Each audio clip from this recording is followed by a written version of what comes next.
और स्टार कहे जाने वाले पवन सिंह के गाने पे जमकर नाचे विराट कोहली। जैसा कि आपने वीडियो क्लिप देख लिया होगा, तो पावर स्टार पवन सिंह के गाने पे कौन नहीं ठुमका लगा था। जैसा कि आप जानते हैं कि पवन सिंह के कई एल्बम रिलीज होने वाले हैं जो कि ट्रेंडिंग में चल रहे हैं। तो आपको क्या पवन सिंह के एल्बम पसंद आते हैं, प्लीज़ कमेंट सेक्शन में जरूर बताइए।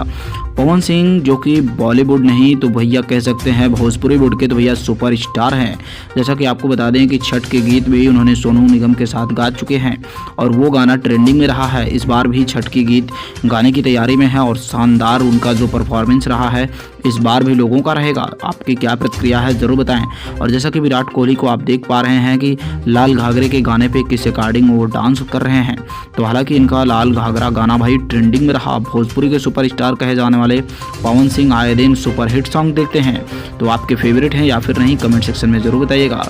तो चलिए मिलते हैं किसी नेक्स्ट वीडियो में। जय हिंद, वंदे मातरम और चैनल को सब्सक्राइब करना ना भूलें भाई।